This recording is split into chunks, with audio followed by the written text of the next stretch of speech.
Sobre ese fallo que les decía Pablo, Trump lo calificó de ridícula la decisión del juez y la llegada a la presidencia de Estados Unidos en estos pocos días, bueno, llamó la atención mundial y no por las mejores razones. Entre ellos, su vecino directo, México, en sus primeras horas a la Casa Blanca, cumplió con una de las promesas, que es extender ese muro que existe en un tercio de la frontera entre los dos países. ¿Cómo va a continuar la relación entre esos dos países? Vamos a charlarlo con Francisco Arroyo, embajador de México en Uruguay. Buenos días, Arroyo, gracias por acompañarnos. Hombre, con mucho gusto, aquí estamos. Buen día. Buen día. Buen día. Bueno, ¿cómo está impactando toda esta situación en los mexicanos? Bueno, esa reunión que ya iban a tener con Peña Nieto que finalmente no se va a realizar. A ver, México es un país muy amigable, ustedes lo saben, México es un país muy buen anfitrión, México es un país que tiene una tradición diplomática muy importante. Y México parte de una frase de uno de nuestros próceres, un benemérito de las Américas, que dice que entre los individuos y entre las naciones el respeto al derecho ajeno es la paz.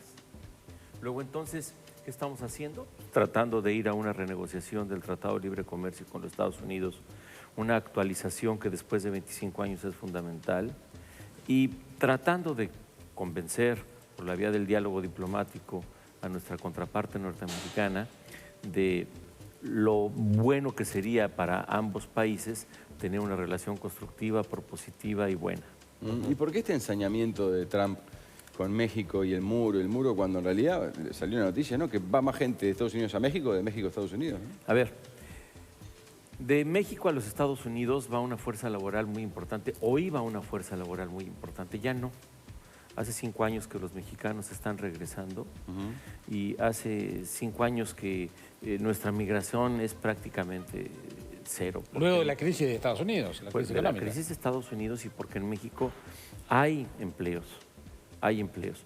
La migración puede ser centroamericana y la construcción de un muro en 3.150 kilómetros se nos antoja muy complicada. Porque no solo hay factores orográficos, hidrográficos, ambientales, por ahí, el propio costo del muro, y porque la experiencia nos dice que un muro no detiene la migración. Los migrantes se las ingenian de tal suerte de pasar. Miren, les pongo un ejemplo.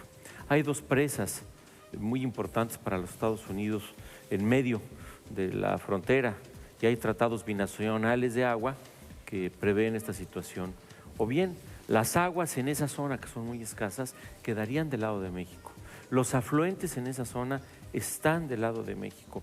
Luego entonces se nos antoja muy difícil y complicado, desde todos los puntos de vista, la construcción de este muro que nosotros vemos con sorpresa y con incredulidad. O sea que, refiriéndonos a esto que acaba de explicar, y a que ya hace 5 años no están yendo mexicanos, ¿es más un tema ofensivo? Es un tema que nosotros... Que lo que puede complicar a los mexicanos tratar de ir.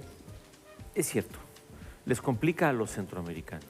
Que pasan por México. Que pasan por México. O sea que es una señal para otros y no para México específicamente. Bueno, pero cuando dice que lo va a pagar México, es directo para México. Y eso es totalmente falso, porque en México no hay recursos, no hay posibilidades legales y nuestros presupuestos pues no lo contemplan. ¿Y si se los hace pagar indirectamente a través de aranceles a impuestos? Pues tendríamos nosotros medidas espejo. Y entonces ese dinero que ellos nos cobrarían vía aranceles, nosotros se los cobraríamos vía los aranceles espejo. Luego entonces esta es una historia que todavía va a dar mucho de qué hablar.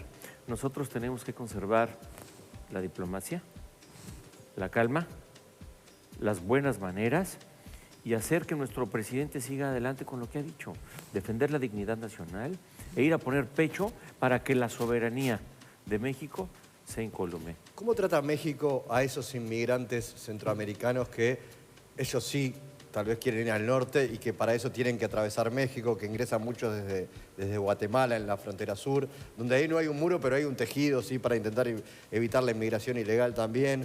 ¿Cómo se da ese vínculo? México ha tratado, y desde su legislación es muy claro, en tener un trato humano con los migrantes. Nosotros entendemos la problemática de quienes van por una inmensa necesidad. Luego entonces ya no son criminales, son infractores administrativos, hay visas humanitarias y se trata de que en el camino tengan cuando menos lo mínimo indispensable para que no la pasen tan mal, porque ningún migrante en esas condiciones la pasa bien. Bien, y a nivel comercial, ¿cómo le están afectando las decisiones de Trump? A ver, a hasta México? ahorita pues no, Y porque tenemos que entender una cosa, ¿eh? El segundo país a donde van las exportaciones de los Estados Unidos es México. El primero es Canadá. ¿Y por qué Canadá y México? Por el Tratado de Libre Comercio. que Y se ya firmó. rechazó Trump, que no le ¿Perdón? gusta, que no le gusta el TLC. Bueno, no le gusta el TLC, pero Trump va a tener que entender, y si no,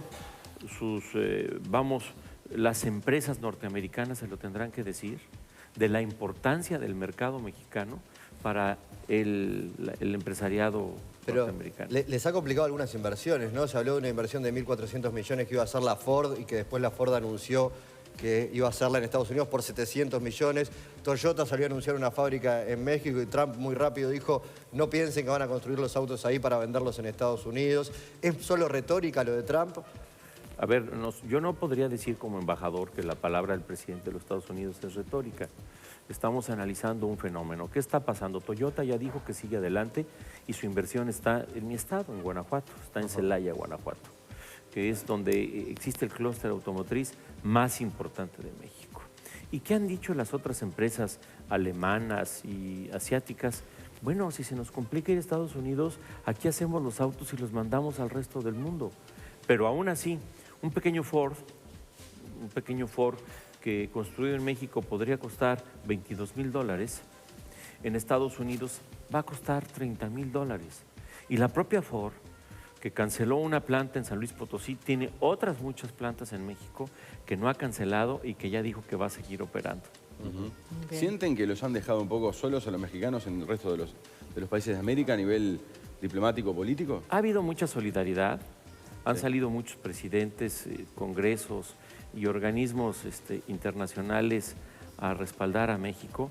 Sentimos que Latinoamérica está viendo esto como nosotros, en principio con una enorme sorpresa, con mucha cautela, porque tenemos que entender el tamaño de la economía de los Estados Unidos y de las decisiones de su presidente, pero creo que la historia, la vida y la solidaridad nos va a dar la razón. Ahora bien, las crisis son para crecer y nosotros estamos viendo esta crisis como una oportunidad invaluable para que los latinoamericanos nos abracemos y hagamos un mercado pues muy interesante. ¿Cómo son las relaciones de Trump con Peña Nieto? Porque la suspensión de la reunión fue un gesto fuerte, ¿no? De tensión. Porque el presidente de México sabe que para los mexicanos él es consciente y es el principal que dice que la dignidad nacional y el respeto a la soberanía es fundamental. El presidente Peña no podía haber hecho otra cosa más que esa. ¿Cuándo va el presidente de México a los Estados Unidos? Cuando se lo permitan las condiciones de dignidad y de seriedad en un diálogo entre ambos países. ¿Cuántos mexicanos viven en Estados Unidos? 35. ¿Y de esos cuántos son ciudadanos? 25. La mayoría. Luego entonces nosotros vamos a ver que inclusive el peso electoral de los mexicanos en Estados Unidos, que desgraciadamente Claro, porque no se vio ellos reflejado hoy. votan. Como ciudadanos votan todos esos 25 Ciudadanos millones, votan, claro, y son ciudadanos y tributan. Y hay otros 10 que están por allá, para los que la reforma migratoria sería muy importante, pero no solo para ellos, también para la economía norteamericana. No podemos nosotros imaginar el Valle de San Isidro sin la mano de obra mexicana en la pizca de la ciruela, o toda la vendimia en el Valle del Napa, o todos los enormes sembradíos trigales. La mano de obra mexicana es una mano de obra preparada, entusiasta, muy trabajadora, preparada, inteligente, respetuosa de la ley y de las costumbres norteamericanas que los Estados Unidos requieren y necesitan. Sí. Y esto ellos empezaron a ver cuando el Congreso de los Estados Unidos y la anterior administración iba hacia una reforma migratoria. ¿Ahora qué va a pasar? Bueno, pues lo veremos en los próximos meses o en los próximos Bien, años. y de eso habla una película de un director mexicano que vive en Los Ángeles, Un día sin mexicanos. Bueno, a ver qué pasa con los restaurantes neoyorquinos sin la mano de obra poblana. Nuestra mano de obra es entusiasta, es magnífica, tiene buen humor, es inteligente, es cálida, es muy humana. Sí. A los mexicanos nos gusta abrazar a la gente Y ponerle picante a la comida y también. poner un poco de picante a la comida y a la vida. Ponerle un poco de picante. Ahí son muchos los que señalan que esa mano de obra va a ser la que vea limitada su ingreso a Estados Unidos con en estas circunstancias, y no otros, que es de los que Trump muchas veces dice que se quiere defender, por ejemplo, del narcotráfico. El otro día nos visitaba en la radio Valeria España, una mexicana abogada que vive acá en Uruguay, que es experta en derecho migratorio, derechos humanos, etcétera, y hablaba de los problemas que genera también la corrupción existente en el gobierno mexicano y los vínculos con el narcotráfico en ese sentido. ¿Qué valoración se hace desde el gobierno mexicano de ese asunto? ¿Cómo se combate ese narcotráfico tan fuerte que hay presente en México? Y tan violento, ¿no? Lyndon B. Johnson le reclamó al presidente Díaz Ordaz en su momento que México se había convertido en el trampolín de la droga. Y Díaz Ordaz le contestó, para que haya trampolín debe haber alberca.